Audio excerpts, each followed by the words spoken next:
Okay, kind of a lot going on today. It has totally nothing to do with my game open on the right-hand side of the screen, but we actually have a pretty decent Battle Royale shop to start off with. Daredevil's still around, and, Far Out Man, Sparkplug. Iridescent has got to be probably the coolest rap I've seen in a while. Hemlock's still here, Astral Axe, get to get Dream in her set. Penny's, she's around.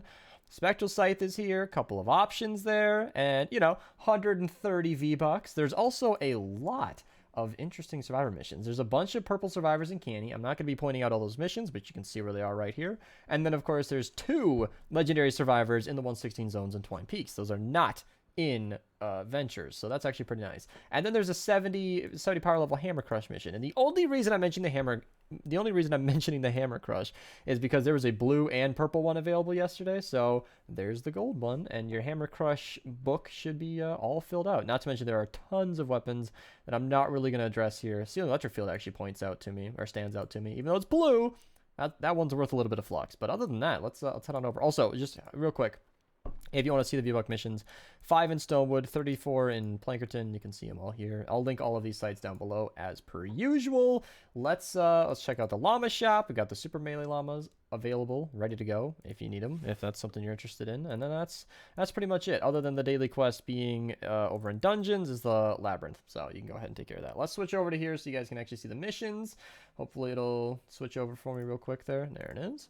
And let's get off to it. So in Twine, rare perk up right off the bat in the 76 zones. There's a V-Boink mission. Pretty easy. Nothing crazy here. Super Shredder, decent-ish missions. A couple hundred epic perk up in 2 different missions. This 88 4-player is really worth doing. You get a little bit of re-perk for it. So if that's something you need to farm, it's an easy mission to run.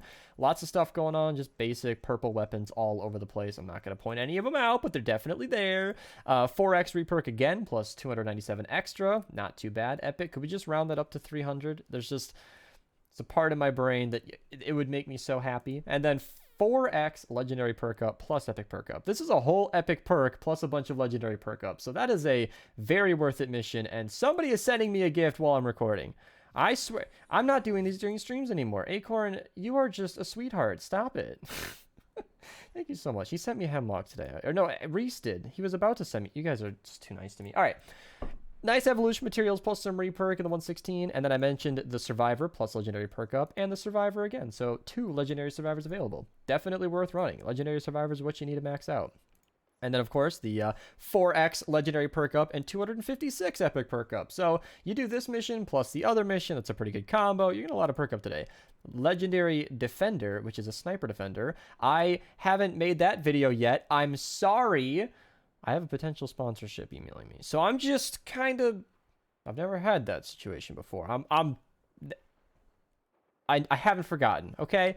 And then there's perk up, drops of rain, more perk up. There's another 4x perk up, plus drops of rain. Lots of good things, lots of good things. Master Driver, perk up, 4x lightning in a bottle, if that's something you need to farm up. 4x legendary perk up, 369 re-perk, nice.